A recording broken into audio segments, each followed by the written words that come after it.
des fois, je me dis, c'est pas grave si le pasteur il pleure aussi.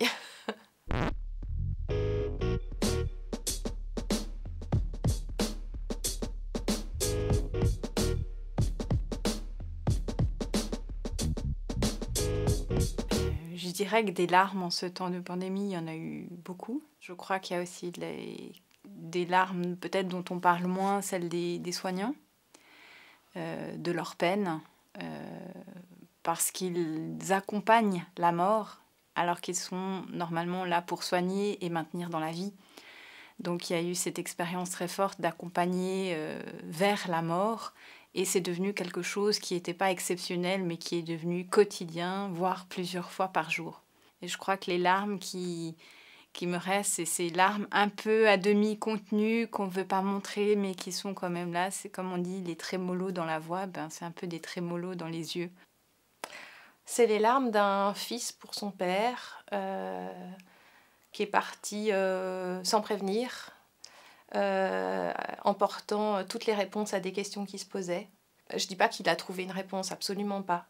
Mais en même temps, dans ses larmes, il y avait tout cet amour pour son père, malgré le manque de réponse. Et ouais, c'était touchant, j'en ai pleuré.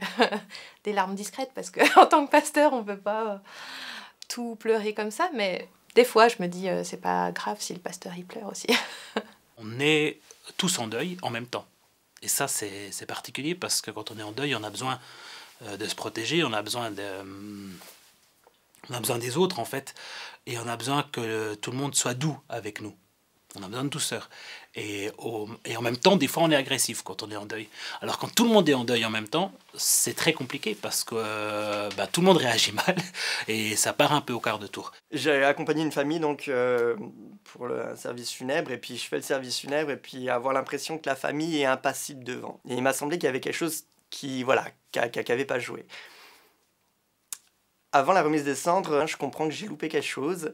Et au moment du dépôt de cendres, je refais une prière, et dans la prière, je rajoute simplement une phrase. Voilà. Et si cette personne a pu blesser d'une façon ou d'une autre, on aimerait pouvoir déposer ici ces blessures pour pouvoir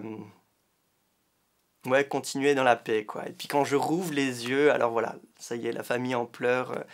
Pour moi, ces larmes, elles ont dit beaucoup, quoi. C'était à la fois le moment où j'avais loupé quelque chose en tant que pasteur avant, et puis qui m'a appris quand même à me rappeler sans cesse qu'à travers le récit qu'on nous faisait des personnes, il y avait aussi tout ce qu'on n'osait pas raconter des personnes qu'il fallait chercher derrière les mots, et offrir une porte pour que ça puisse s'exprimer, quoi.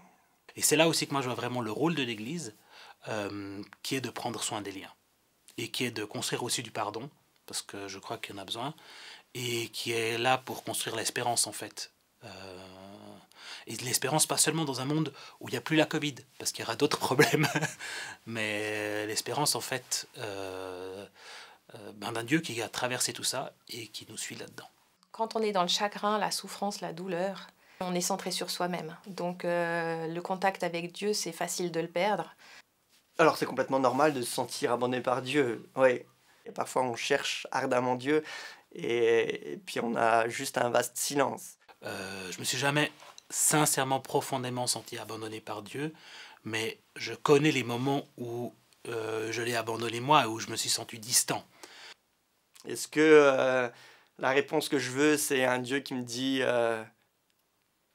je te comprends, je te renforce tel que tu es, je te rebâtis, tu as raison sur les autres, je te relève, ou choses comme ça? Ou est-ce que entendre la voix d'un Dieu qui dit moi aussi j'ai connu ce que tu connais aujourd'hui, et moi aussi j'ai connu la souffrance, et moi aussi je suis mort.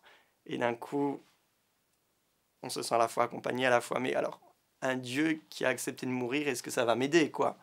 Je crois qu'il y a des moments où oui, on se sent seul, on se sent abandonné, et c'est légitime aussi, enfin on a le droit d'en parler avec lui, quoi. Et là, il va créer un moyen de revenir vers nous, mais qui est toujours surprenant. C'est peut-être ça qui est difficile dans la foi, c'est qu'on a affaire avec un Dieu qui ne répond jamais à nos questions comme nous le voulons, mais qui répond.